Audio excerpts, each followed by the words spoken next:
Amém, meus irmãos? Vamos à palavra do Senhor? Convido os meus irmãos, as minhas irmãs, a abrirem a sua Bíblia no Evangelho de Mateus, capítulo de número 5. Evangelho de Mateus, capítulo de número 5. Hoje nós estaremos meditando sobre uma bem-aventurança e o título da minha mensagem é Uma bem-aventurança dramática. Uma bem-aventurança tempestuosa, uma bem-aventurança conflitante. Não me refiro aqui ao dramático no sentido mais simples da palavra, mas dramático pelo drama que essa bem-aventurança nos gera. É muito comum que as pessoas se lembrem das bem-aventuranças. E hoje eu quero trabalhar sobre essa última bem-aventurança. E quero falar com os meus irmãos sobre ela. Então, Mateus 5, versículo de número 11 e 12. Todos acharam? Vou ler aqui na NVI, depois estarei refletindo também na interlinear, tá bom, meus irmãos? Diz assim a palavra de Deus: Bem-aventurados serão vocês quando, por minha causa, os insultarem, os perseguirem e levarem todo tipo de calúnia contra vocês. Levantarem todo tipo de calúnia contra vocês. Alegrem-se e regozijem-se, porque grande é a sua recompensa nos céus, pois da mesma forma perseguiram os profetas que viveram antes de vocês. Quero ler na interlinear também. Bem-aventurados perseguidos por causa, ou melhor, bem-aventurados sois quando, por minha causa, vos injuriarem e vos perseguirem, e, mentindo, disserem todo mal contra vós. Regozijai-vos e exultai, porque é grande o vosso galardão nos céus. Pois assim perseguiram aos profetas que viveram antes de vós. Amém? Vamos orar? Feche seus olhos, curve a sua cabeça e ore conosco. Pai bendito, Pai amado, muito obrigado por essa bem-aventurança. E agora, Senhor, eu te peço, fala aos nossos corações. Ministra a tua palavra ao mais profundo do nosso coração e nos ensina a partir desse texto, dessa revelação, e não só nos instrui na tua verdade, mas nos ajuda, Senhor, a vivermos como os teus servos no passado viveram, a vivermos como os teus filhos da igreja primitiva viveram, a prosseguirmos e perseverarmos como aquela geração que foi a geração chamada por Justo Gonzalez da Era dos Mártires. Senhor, obrigado por essa bem-aventurança. Obrigado pelas tuas promessas, em nome de Jesus. Amém. Justo Gonzalez, um historiador muito conhecido e famoso, escreveu uma obra, e ele escreve sobre eclesiologia, e são as doutrinas da igreja, ou seja, desde quando a igreja nasce, nesse contexto bíblico, logo depois no contexto apostólico, quando cessa a revelação sagrada, e Justo Gonzalez escreve sobre a história da igreja. E uma das obras dele, ele nomeia, e ele foi muito feliz, porque ele tem várias obras. Geralmente, nos livros de história eclesiástica, você tem um compêndio bem grande, um livro de 1 volume ou 2, que tem ali 1000 e poucas páginas, 2000 páginas, porque, afinal de contas, somos um povo que já está nessa terra há 2000 anos. Então, ele fala todas as fases. Mas ele fez algo diferente na sua primeira edição e ele lançou vários livros. E o primeiro dos livros era chamado de Era dos Mártires. Era dos Mártires. Eu vou concluir essa ideia, por isso que eu já estou citando. Guarde esse nome, Era dos Mártires. Ou seja, houve um período que a Igreja de Jesus era comum morrerem por Cristo. Era comum sofrerem por Cristo. Era comum serem levados nas arenas, nos coliseus, serem decapitados, queimados. Era comum. E não foi um período curto, foi um período longo. Período que, ora, o imperador romano começava uma grande perseguição, e eram anos, parava-se, aí tinham períodos de paz, voltava-se outra imensa perseguição, e assim foi a história cristã. Ela começa assim, logo quando cessa a revelação sagrada, ou o que chamamos de igreja primitiva, a próxima página é essa, é a Era dos Mártires. Guarde isso. Voltando ao texto, meus irmãos, voltando ao texto. Prestem bastante atenção na conclusão de Jesus no versículo 12. Alegrem-se e regozijem-se, porque grande é a sua recompensa. Ou, como dizem as outras versões, grande será o seu galardão. Olha que interessante. Jesus conclui aqui as bem-aventuranças, e ele conclui com essa bem-aventurança dramática, porque quando nós olhamos as demais bem-aventuranças, nesse grande sermão de Jesus, esse daqui, irmão, o Sermão do Monte, ele começa com as bem-aventuranças, é considerado a grande mensagem de Jesus. Em algum monte da Galileia, Jesus senta-se no sinal de autoridade e fala às multidões. Perceba, não eram apenas os 12 apóstolos, eram os 12 apóstolos e muitos discípulos. Jesus põe todos eles no mesmo pacote, dando uma ideia, é o seguinte: vocês me seguem? Sim, temos aqui o colegiado de líderes que vão cuidar de vocês depois que eu partir, mas eles e todos vocês são minhas ovelhas, então prestem atenção. Jesus senta-se no monte, porque quando alguém sentava-se era sinal de autoridade, e até por isso o Papa só fala sentado, dando essa ideia de autoridade. Reis falam-se sentados, dando essa ideia de autoridade. E aqui, possivelmente, Jesus também fez isso, porque de fato ele é Rei dos Reis e Senhor dos Senhores, ele senta-se, e aí ele fala. E a síntese de Mateus 5, 6 e 7 é a síntese de toda a Bíblia. Compreender o Sermão do Monte, compreende-se a Bíblia. Viver o Sermão do Monte, vive-se a Bíblia. E ele começa falando sobre caminhos para a nossa felicidade. Não essa felicidade circunstancial, momentânea, a felicidade discutida pelos gregos, a felicidade que as pessoas buscam ser felizes. Ele vem falando dessa felicidade que está na alma, no espírito, que mesmo que as circunstâncias da vida ou a fúria das trevas tente te roubar, jamais ninguém te roubará. Por quê? Porque estamos firmados na rocha que é Jesus. Estamos agora com a nossa alma salva. Não há mais condenação. Há agora bênção e bênção eterna. Amém, meus irmãos? Então ele começa falando, só que ele, no seu sermão e nas suas bem-aventuranças, ele fala sobre os pobres de espírito, os que choram, os que são humildes. Ele fala sobre aquele que tem fome e sede de justiça. Ele vem também e fala sobre os misericordiosos, os puros de coração. E aí ele vai falando, e aqui no 10 ele fala, bem-aventurados perseguidos por causa da justiça. Ou seja, todas essas bem-aventuranças, num primeiro momento a gente entende muito bem. Vamos pegar aqui o versículo 10, por exemplo. Uma pessoa que pratica a justiça no meio de pessoas injustas. E se essas pessoas são injustas e seguidoras do mal, normalmente vão perseguir o justo. Então, sofrer como justo é um problema, não é verdade?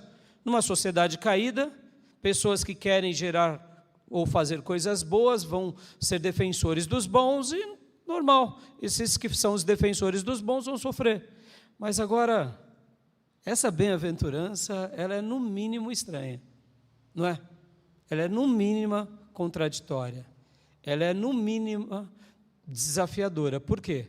Porque Jesus está dizendo o seguinte, olha, felizes são quando vocês sofrerem. Felizes são quando vocês forem injuriados. Ou seja, quando vocês, por causa dele, passarem por injúrias, por calúnias, por mentiras. E aqui é conflitante, porque ninguém deveria passar por calúnias, injúrias, perseguições, mentiras, simplesmente porque escolheu seguir o Senhor. Concorda comigo? Vamos lá, irmão. Você não tem o direito, nem eu tenho o direito, de pegar uma pessoa que escolheu seguir OVNIs, né? Temos o Vale do Amanhecer em Brasília. Eles seguem, são místicos. Assim como em outras regiões do país e do mundo. Tem pessoas místicas que ficam adorando os OVNIs, esperando os ETs, veste-se com roupas esquisitas. Tá bom, a gente vai injuriar eles por causa disso? A gente pode não considerar. Vamos perseguir eles? Não tem sentido. Se eles estão lá com as roupas deles, com estrela na cabeça, com não sei o quê, com batata, o problema é deles. Concorda? Grupos muçulmanos. Vão perseguir os muçulmanos porque eles dizem que Alá é Deus e Maomé é o profeta de Deus. Vamos perseguir, vamos matar, vamos mentir, vamos ter raiva deles. Vamos perseguir judeus, vamos perseguir hindus que adoram os animais, adoram principalmente a vaca. Vamos perseguir budistas, porque tem Buda como seu grande referencial. Não tem sentido? Não tem. Vamos ser agora frios e calculistas. Não há motivo de perseguir ninguém com o credo de ninguém. Vocês sabem que na virada do século passado e agora nesse século, há uma nova religião que antigamente já existia, mas agora virou até uma modinha, né? Assim como as bruxinhas do bem viraram modinha, feitiçaria do bem viraram modinha, onda Harry Potter e etc. e tal, agora tem a igreja satânica, que tem o livro de Satanás, tem os credos de Satanás. Tá bom, é estranho, né? Aí tem todo o discurso que Satanás não é ruim, Satanás é bom, que o mal é Deus, e aí vem toda a besteirada. Para nós é besteira, é óbvio, vai na contramão do que acreditamos. Porque a Bíblia vai falar que Satanás é o inimigo de Deus e o nosso arqui-inimigo. Mas vamos lá, a gente vai perseguir. Vamos jogar pedra na igreja satânica. Vamos matar os líderes, né, o pastorzinho lá de Satanás, não sei como que chama o líder deles lá, deve ser o pastor, né, da igreja, tem um líder lá. Vamos fazer isso? É tão esquisito e para nós antibíblico e fere-nos em todos os sentidos, né? Imagina você entrar num lugar que tem uma estátua de um ser que tipifica Satanás e as pessoas vão ali e adoram, irmãos. Isso dá até um calafrio, uma coisa medonha, mas vão respeitar. Por que eu estou fazendo esse comentário? Porque Jesus diz que havia uma escola. Isso é apaixonante. Uma escola de profetas, que foram perseguidos pelos seus, que foram mortos pelos seus, que foram despedaçados pelos seus. E Jesus agora, ele inicia o seu sermão dizendo, olha, é dramático, é tempestuoso, é conflitante, mas se vocês seguirem a mim, e por minha causa, vocês passarem o que aqueles homens de Deus passaram, aquela escola passou, vocês serão galardoados, bem-aventurados, estarão nos trilhos desses que para mim, eu os tenho em grande orgulho. Aleluias! Fantástico, ele já começa dizendo isso, olha, Se coloque naquele lugar, se coloque naquela cena, se coloque naquela multidão, ouvindo essa mensagem. Jesus está me chamando a ser um discípulo dos profetas. É discípulo dele, sim, mas ele está dizendo para nós, naquela ocasião, olhe para os profetas, olhe para a escola dos profetas, olhe como eles viveram. E talvez aqui você diga, pastor, os profetas, você que não conhece a Bíblia, ou não conhece as histórias, deve perguntar para mim, pastor, eles devem ter feito muito mal para o povo de Deus, porque o seu próprio povo, seus próprios parentes mataram? Eu digo, não, eles pregaram a palavra de Deus e viveram segundo Deus queria. O que mais, pastor? Eles devem ter feito alguma coisa, eles mentiram, eles roubaram, eles se corromperam, eles foram contra os reis e destronaram reis querendo ser reis. Não é possível, porque eles devem ter feito alguma coisa muito errada, porque foram mortos pelo seu próprio povo. Não, eles receberam uma mensagem da parte de Deus e falaram do amor de Deus para aquele povo, que era o seu povo que estava no pecado. E o seu povo que estava no pecado matou os profetas, desprezou-os e os abandonou. Olha que conflito. E Jesus está dizendo para eles, olha, querem ser meus discípulos? Quer começar essa caminhada por minha causa, seguindo a mim? Vamos olhar para eles. E todos vamos imitar os passos deles. Porque se todos imitarmos os passos deles, teremos galardão, teremos recompensa, teremos tudo isso que eles tiveram. Morreram, sim, pereceram muitos deles, mas eles são pessoas que marcaram o meu coração, o coração de Deus. E se vocês, meus discípulos, viverem assim, vocês também receberão o mesmo galardão. Quero ler novamente aqui o versículo 11 e 12. Bem-aventurados sois quando por minha causa vos injuriarem e vos perseguirem, e mentindo disserem todo mal contra vós. Regozijai-vos e exultai, porque é grande o vosso galardão nos céus, pois assim perseguiram aos profetas que viveram antes de vós. Aleluias! Agora preste bastante atenção logo no início do versículo 12. Bem-aventurados sois quando, vírgula, por minha causa. Jesus está dizendo, causa dele. Ou seja, os profetas do Velho Testamento, todos, começando de Abraão, que era profeta, todos, até João Batista, o último profeta, todos viveram por causa dele. Aleluias! Aleluia! É tudo por ele, meus irmãos. É tudo para ele, é tudo para a glória dele. E aqui Jesus estava chamando esse novo colegiado de apóstolos e discípulos, estava dizendo, olha, vamos dar continuidade na escola dos profetas, como eles viveram. Agora olha só que paradoxo. Jesus não está dizendo para olhar para os sacerdotes, não está dizendo para olhar para os levitas, mas está dizendo para olhar para os profetas. Porque naqueles dias tinham muitos sacerdotes, muitos levitas corruptos. No Velho Testamento nós teremos, sim, sacerdotes e levitas fiéis, tem muitos. Mas, sobretudo, os profetas tinham um protagonismo. Os profetas viviam para Deus. Os profetas viviam de uma forma singular.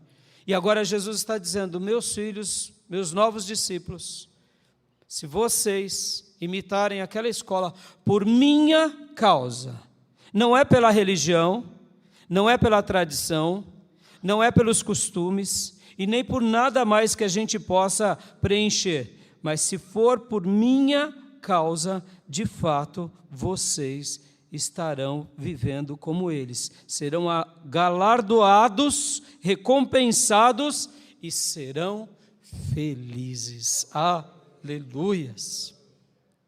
Quem vai te dar felicidade na vida é o Cristo. Quem vai te dar felicidade na vida é o Nazareno. Não é a riqueza, não são os dogmas, não são os títulos, não é a tradição, não é a denominação, é Jesus Cristo, o Senhor, e ponto final. não será sua esposa, não será o seu marido, não serão os seus filhos, não serão os bens. Quem te dará felicidade na alma será o Nazareno. Louvado seja Deus. E essa palavra era muito comum, inclusive, em toda a Bíblia, meus irmãos, sobre os profetas. Vamos abrir aqui apenas em 2 textos. 2 Crônicas 36:16. Podem ver que lá no Velho Testamento também Deus falava sobre isso. Já chamando o povo, seu próprio povo, livro de Crônicas, segundo livro de Crônicas, capítulo 36, versículo 16. Olha só o que diz. Mas eles zombaram dos mensageiros de Deus, ou seja, não era um, eram vários. Quem fez isso? Os ímpios? Não, o próprio povo de Deus. O próprio povo de Deus zombou dos mensageiros de Deus.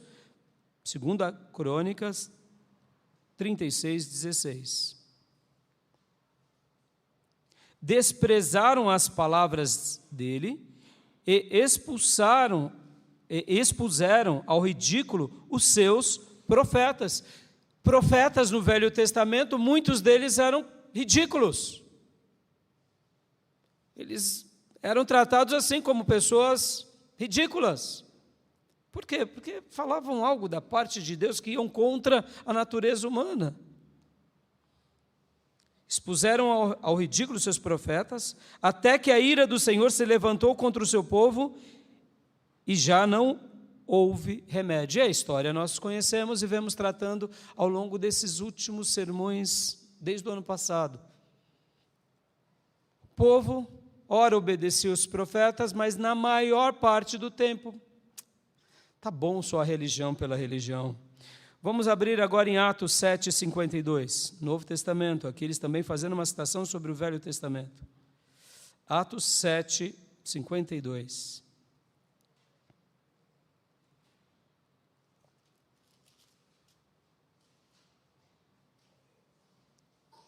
Qual dos profetas, os seus antepassados, não perseguiram? Eles mataram aqueles que prediziam a vinda do justo, de quem agora vocês se tornaram traidores e assassinos.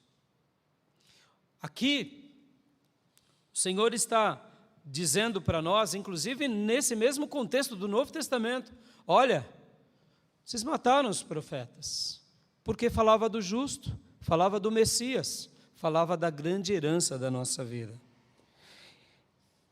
E hoje não está sendo diferente com aqueles que recebem a palavra de Deus de forma legítima e genuína. Em primeiro lugar, meus irmãos, eu quero aqui falar com vocês sobre que os discípulos aprenderam a observar os profetas. Porque Jesus, de fato, também tinha como um dos seus ofícios ser profeta. Nós temos Jesus com pelo menos 3 grandes ofícios.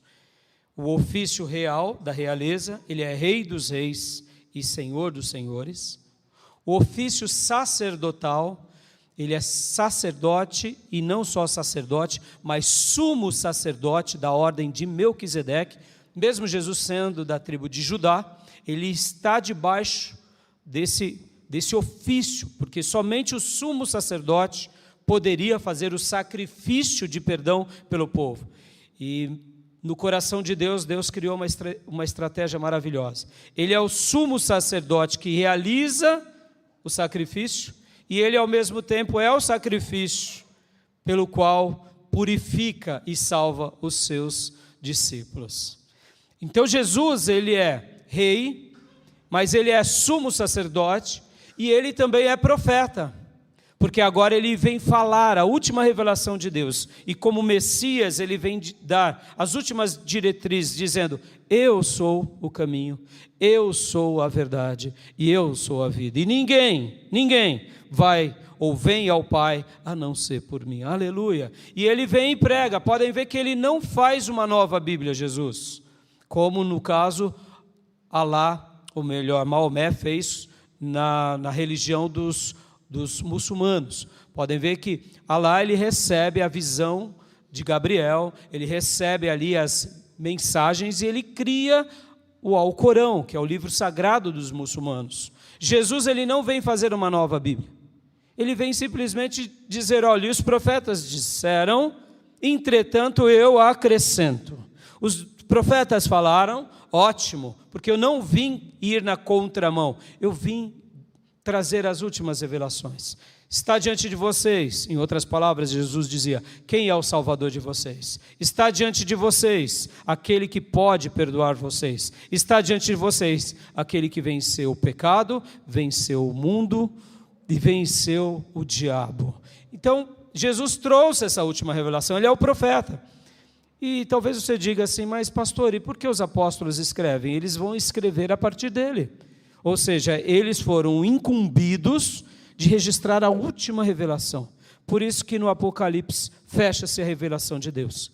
Essa revelação infalível, inerrante, inalterável, que começa no Gênesis e vem ao Apocalipse. Mas como eu dizia, os discípulos agora convidados por Jesus, eles aprenderam a observar os profetas. Esse tema, que para a escola do rabinato era um tema não muito relevante, porque eles estavam em cima das suas temáticas teológicas, esse tema agora voltou a ser comentado com João Batista e agora com Jesus. Até porque Jesus não era da escola dos fariseus nem dos saduceus. Jesus era reconhecido como, João Batista eram reconhecidos como profetas, mas de que escolas eles eram? Sabe essa questão, irmãos, quando você vai no médico, você quer ver o diploma na parede? Tá, o senhor se formou aonde, doutor? Na medicina? Ou fez medicina? Se é medicina, o senhor comprou onde o diploma? Você vai se consultar no médico assim? Claro que não. Essa questão de escola sempre foi determinante. Até hoje, podem ver. Uma pessoa, quando ela se forma numa escola, ela já tem emprego garantido. Me refiro a uma universidade. Nas demais, ela tem que ainda continuar estudando. Por quê? Faz parte. E nos dias bíblicos, havia o grande colegiado, havia as escolas dos mestres da lei. Jesus não era dessa escola. E agora Jesus começa a fazer uma revolução. E ele está dizendo, vamos lembrar daquela escola. A escola de Elias, a escola de Eliseu, a escola de Jeremias, a escola de Isaías, a escola de Jonas, a escola de Malaquias, a escola de Zacarias. Vamos olhar. E agora os discípulos do mestre começam a observar que esse mestre, que conhece mais do que os mestres da lei, ele é um profeta. E é um profeta maravilhoso, porque ele ensina como ninguém ensina. E eles observam agora atentamente durante 3 anos a 3 anos e meio. Mas agora, então eu poderia dizer que essa foi a primeira geração, que é a geração de Jesus e dos apóstolos com esses discípulos. Mas aí vem uma segunda geração, porque agora o mestre morre na cruz. O mestre é elevado aos céus. E o Espírito Santo é derramado sobre a igreja. E essa segunda geração é a geração entre os apóstolos e os discípulos. Na primeira geração, era Jesus, os discípulos, os apóstolos e os discípulos. Mas agora Jesus já não está mais. Agora, quem está são os apóstolos e os discípulos. Sob que autoridade e poder? Pelo poder do Espírito Santo. O Espírito Santo veio sobre a igreja. E agora, então, os apóstolos e os discípulos, eles imitam os profetas, aleluias. Olha que coisa linda, meus irmãos. Enquanto o mestre estava aqui, eles estavam olhando para o mestre. Agora o mestre foi tirado, o mestre foi partido, o mestre ganhou a salvação das nossas almas. E agora começa uma nova fase, em que estão os apóstolos e os discípulos, mas todos eles imitam os profetas. E essa segunda geração a gente vê ela onde? Em Atos dos Apóstolos e em todas as cartas do Novo Testamento. Por isso que quando lemos as cartas do Novo Testamento é maravilhoso. E por isso que a igreja já começa dizendo o seguinte, que essa igreja estava fundamentada na doutrina dos apóstolos e dos profetas. Porque os apóstolos olhavam para os profetas. Porque o mestre dizia que bem-aventurados sois quando vocês viverem como eles vivem. Porque eu vivo como eles vivem. Logo vocês serão galardoados. Esses apóstolos começaram a viver assim. Podem ver que eles passam por injúrias, passam por perseguições, passam por apedrejamentos e mortes. O apóstolo Tiago é morto ao fio da espada. Estevão é o primeiro mártir, que é morto por quê? Por que Estevão morreu, pastor? Porque ele pregou a Bíblia, ele falou de Deus, ele falou do Salvador, e ele simplesmente falou, ele merecia morrer? Não, por isso que essa é uma bem-aventurança dramática. O professor Fabiano publicou nessa semana um vídeo do Luciano Subirá, mencionando numa palestra, esses vídeos curtos, lindos, mencionando sobre esse período da igreja primitiva. Meus irmãos, olha que coisa linda. Essa igreja já começa passando por momentos decisivos, e eles estão tranquilos, eles estão serenos, o fogo está ardendo, o diabo está feroz, e eles estão tranquilos. Por quê? Porque eles entenderam, porque agora eles imitaram quem? As escolas dos profetas. Eles viviam para Deus e desfrutavam essa graça de Deus. Mas como tudo, fecha-se a revelação, e uma nova terceira geração surge. Qual é essa nova terceira geração? Já não é mais a escola dos apóstolos. Os apóstolos morreram, a maioria deles mortos. Agora surge uma terceira geração, que eu estou usando esses termos didáticos só para vocês tentar enxergar na história isso. Qual é essa terceira geração? Desses discípulos, que agora são discípulos mais velhos e treinados, que se tornam os líderes, e de novos discípulos. E aí vem aonde eu disse, aquela fase da história que é chamada a Era dos Mártires. E agora eu quero citar o vídeo do Luciano Subirá. Ele comenta, o pastor Luciano Subirá, que naqueles dias da igreja primitiva, era comum morrermos como cristãos. Imagine isso, irmãos. Você está numa cidade, vem o edito de um imperador, que todos os cristãos ou abandonam Cristo, ou morrerão nas praças. Do dia para a noite. Não importa se você é rico, se tem posse, se tem dinheiro.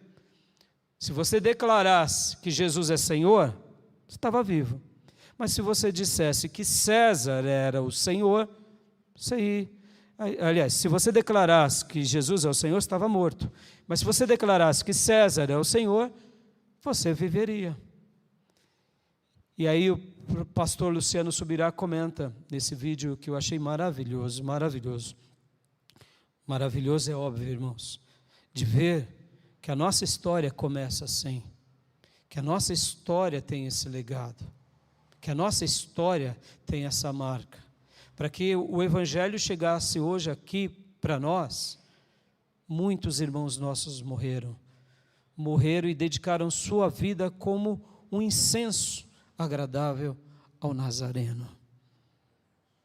E ali ele comenta, e de fato era assim mesmo, que vários cristãos, eles eram amarrados, eram colocados pinche, betume, madeira, e ali eles começavam a cantar. E geralmente se faziam esses sacrifícios e essas queimadas à noite, para realmente praticar uma injúria e causar espanto nas pessoas, porque a cidade ficava iluminada, ficava literalmente com vários focos de queimadas, então ficava clara a cidade.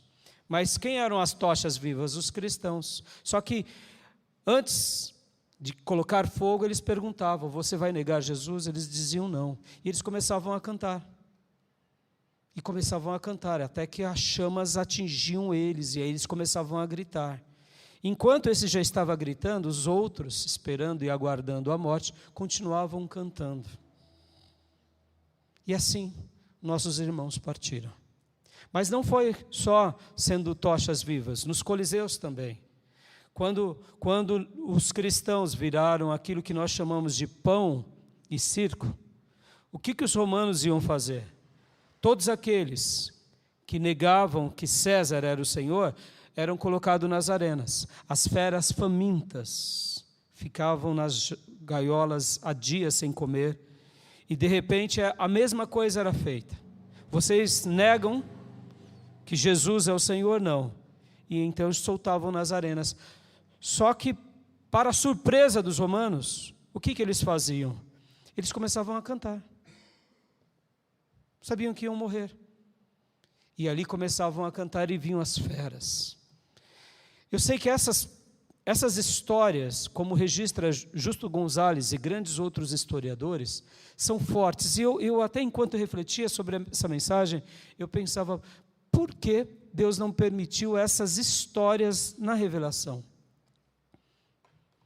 Enquanto eu refletia, eu cheguei a uma conclusão, eu deduzo que Deus fez questão de fechar a revelação, terminar a geração apostólica, começar uma nova geração, e permitiu com que a história registrasse esses fatos para mostrar que o mesmo desejo que vivia no coração da primeira geração, da segunda geração, também vivia no coração dessa terceira e demais gerações. Ou seja, a mesma fé, o mesmo princípio, assim como os apóstolos estavam prontos a morrer por Cristo, essa geração também estava. E é por isso que, quando lemos essas obras, vemos que foram praticamente mais de um século de sofrimento e perseguição. Só para vocês terem uma ideia, isso só cessa de fato no ano 300, ou seja, no 4º século. Quase 200 anos de história de sofrimento, de perseguição, de injúria, de calúnia, de defamação, mas eles eram bem-aventurados, aleluias. Eles entenderam, essa terceira geração, que já não tinha mais os apóstolos, mas tinham o quê? Os cristãos. Meus irmãos, o que eu quero falar agora aqui, para eu concluir esse pensamento e essa mensagem tão forte para nós? Os olhos do Novo Testamento estão nas escolas dos profetas, e as escolas dos profetas eram um modelo observado, visto e praticado por eles e por essas outras gerações. Em outras palavras, os profetas eram uma paixão em Jesus e uma paixão dos apóstolos e uma paixão da igreja também primitiva. E aí a pergunta que fica é, por que a gente se perde muitas vezes em tantas trivialidades? Vocês já notaram? Por que a igreja moderna se perde em tanta trivialidade, em questões bobas, briguinhas tolas, teologias muitas vezes vesgas? Não estou dizendo que não seja importante a teologia, não é isso. Mas, na minha opinião, essas são ciladas e astúcias das trevas para tirar os nossos olhos do que de fato importa. Porque enquanto a gente fica preso nas nossas trivialidades, nas nossas bobeirinhas, a gente esquece de olhar, de imitar e de viver como eles viveram. Mas na hora que a gente fala assim, não, chega de bobeira, chega de meninice, chega de besteirada. Não estou falando aqui que tratar sobre pecados e pecadinhos, não, isso tudo é importante, mas percebam, quantas vezes a gente fica brigando coisinhas da denominação, coisinhas de política, besteiradas, magoazinhas, bobeirinhas, e a gente se agarra a essas bobeirinhas e a gente se esquece do principal, que é o quê? Essa bem-aventurança que o Senhor deixou para nós. Porque, irmãos, guarde isso no seu coração, todos nós fomos chamados a viver esse drama. Todos nós fomos chamados para viver, de fato, esses conflitos. Todos nós fomos chamados para viver debaixo dessas tempestades. O Mestre disse que viveríamos. Aí eu te pergunto, você quer realmente ser um cristão? Então vamos olhar para os profetas, vamos ver como eles viviam, e vamos seguir os seus passos. Vamos observar de fato, atentamente, tudo que Deus ensina. Vamos imitar os passos deles. Vamos imitar os passos dos profetas. Porque fazendo isso, meus irmãos, nós teremos um galardão. O que você tem buscado aqui? Ter um cristianismo de sucesso, um cristianismo triunfalista? Ou ser de fato alguém que vive para Ele? Como Ele disse, quem sofre por minha causa. E aqui, para eu concluir e orar com vocês, você tem sofrido por Cristo? Tem sofrido por ser um cristão? Eu não estou falando aqui sofrer porque você falou demais. Talvez você está sofrendo porque falou demais, porque você foi mal educado. Aí a gente vai sofrer mesmo. Talvez você está sofrendo porque você foi uma pessoa rancorosa. Talvez você vai sofrer mesmo. Sua saúde vai sinalizar males imensos por causa disso. Mas a questão não é essa. A questão é, temos sofrido por Cristo de verdade? Temos sofrido por sermos mensageiros de Deus, falarmos a palavra de Deus? Aonde há desarmonia, levarmos a harmonia. Aonde há ódio, levarmos amor. Aonde há briga, levarmos paz. Porque é isso que Deus nos chamou. Muitas vezes, irmãos, é verdade. Nós temos as nossas razões. E só você sabe o quanto a dor te atinge. É verdade. Quando você é traído por alguém, por um filho, por um parente, abandonado, esquecido. Você ajudou tanto. E agora, eles podem ajudar, esqueceram de você. E você está sofrendo e você sofre com isso. Dói. Mas eu quero te dizer, ainda esse não é o sofrimento cristão. É o sofrimento da vida. As pessoas vão se esquecer de nós. Porque elas esquecem. Podem ver que elas se esqueceram de Cristo. As pessoas não vão concordar conosco. Saber lidar com pessoas diferentes faz parte da vida. Meus irmãos, nunca teremos coesão em tudo. Nunca, em nenhum lugar. Nem Jesus tinha. Nem Jesus tinha. Jesus, ele tinha que saber lidar com as pessoas diante do temperamento delas. Podem ver que dos apóstolos, Pedro é o mais destemperado num primeiro momento. E Jesus sabia, Jesus dava tempo para Pedro. Jesus não falava, Pedro, seja amável que nem João, não. Ele sabia que Pedro ia aprender na caminhada. A gente tem que saber lidar com as pessoas como elas são. Mas ainda assim, não é sofrer por causa de Cristo. O que é sofrer por causa de Cristo, irmãos? Literalmente, é renunciar ao pecado, é viver uma vida como Deus quer, é levar a paz e amar o inimigo, e amar mesmo aquele que nos ofendeu, pagando o mal com bem. Mesmo que a pessoa nunca te peça perdão, não tem problema, perdoe ela no teu coração. Ela te causou mal, te causou dano, ótimo, sofra por causa de Cristo, e você será um discípulo dos profetas. Te caluniaram, você está bravo, brava, porque falaram que você é aquilo que você não é. Entregue nas mãos de Deus, descanse. Mentiram, você perdeu o emprego por causa disso, você está sendo tentado a participar de reuniões pecadoras ou happy hours, além do limite. Você tem que ter a sua vida social no seu trabalho, mas estão tentando te envolver naquilo, e se você não fizer aquelas coisas, você não recebe promoção. Sofra por causa de Cristo, sofra. Meus irmãos, os nossos irmãos no passado morreram, foram engolidos pelas feras, mas não negaram o Nazareno. Aleluias. Hoje a igreja está tão frouxa,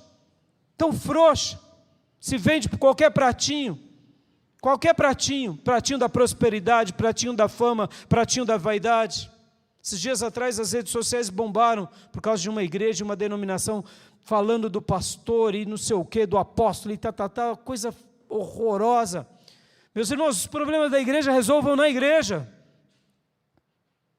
Muitas vezes a gente acaba aceitando instruções de homens tiranos, porque a gente é conveniente. Aí depois que vem tudo à tona, aí a gente fala um monte de coisa querendo ser o justo. Não, irmãos, isso é vexatório. Não estou dizendo que isso não vai acontecer, que escândalos não vão acontecer, que defamações não vão acontecer. E eu não estou querendo fazer um juízo de valor desse caso, até porque eu não conheço-os, não vivo entre eles, mas eu quero dizer o seguinte: vamos parar de trivialidade. Os nossos olhos estão em Cristo, na doutrina apostólica, nos apóstolos. Eles morreram por Cristo. A igreja primitiva aceitava desafios imensos, traumáticos. Quando o Senhor aparece a Ananias e diga: Ananias, vai na rua direita e ore por Saulo, porque tem uma obra na vida dele. Ananias fala: Senhor, é o perseguidor, Senhor. Mas Ananias vai. E Ananias poderia morrer, meu irmão, pense nisso. Ananias poderia morrer, mas ele ia como uma ovelha ao matadouro. Vem cá, irmão, temos sido ovelhas ao matadouro ou temos sido os cães que ladram contra qualquer coisa? Nós fomos chamados para sermos ovelhas do Supremo Pastor. Amém? Bem-aventurado somos quando seguirmos o modelo dos profetas. Dessa forma, a gente vai ter um galardão, porque os profetas olhavam para ele, e é tudo sobre ele, para a glória dele. Amém, meus irmãos? Quero orar com vocês. Feche seus olhos. Feche seus olhos e ore agora comigo. Vai avaliando a sua vida. Chama os músicos aqui na frente, teremos a ceia.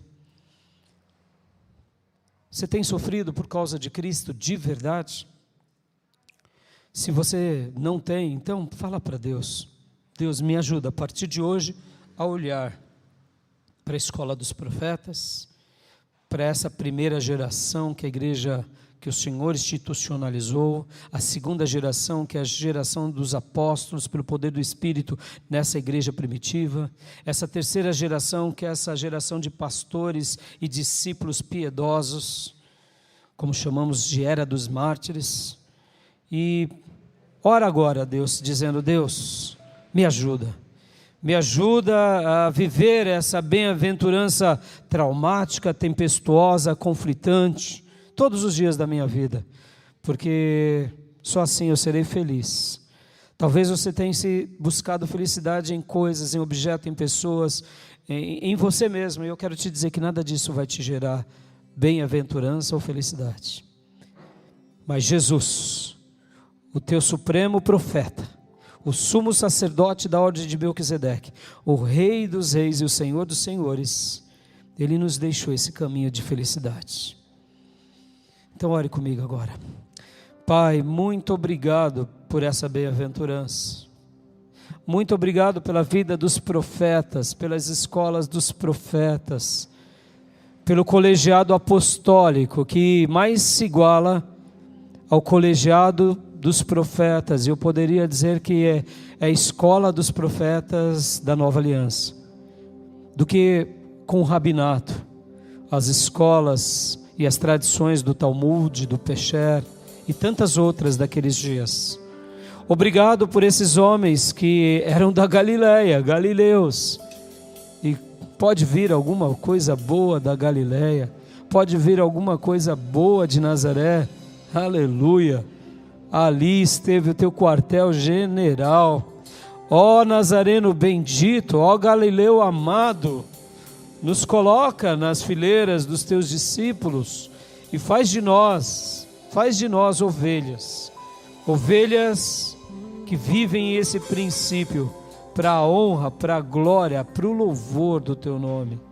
Eu te agradeço por essa bem-aventurança tempestuosa, conflitante e até mesmo traumática, Senhor, admito, porque quando sofremos por causa do teu nome, no primeiro momento não entendemos, mas depois o teu Santo Espírito é derramado sobre nós, e como é maravilhoso sentir a tua alegria em nós, a tua felicidade em nós, e ver o Senhor honrando o fruto do nosso trabalho, o fruto da nossa piedade. E eu sei que isso é só uma fração daquilo que receberemos quando estivermos prostrados nos céus, te adorando para sempre. para sempre, para sempre. Ajuda-nos a sermos discípulos de verdade, a olharmos para os profetas, que por tua causa te amaram, te serviram e viveram, porque aqui, Senhor, eles não se gabavam da teologia, da tradição, dos dogmas, das escolas, mas eles queriam apenas viver seguindo os teus passos. Mais do que teorias, era uma teologia vívida, no comportamento, na atitude, no gesto de amar, no gesto de se comportar, de perdoar, de proclamar e de perseverar até o fim, porque aqueles que perseveram até o fim serão salvos. Ajuda-nos, ó Deus, ajuda-nos, Nazareno, ajuda-nos, Espírito Santo de Deus, em nome de Jesus. Amém. Amém, meus irmãos. Eu deixo essa palavra ao seu coração.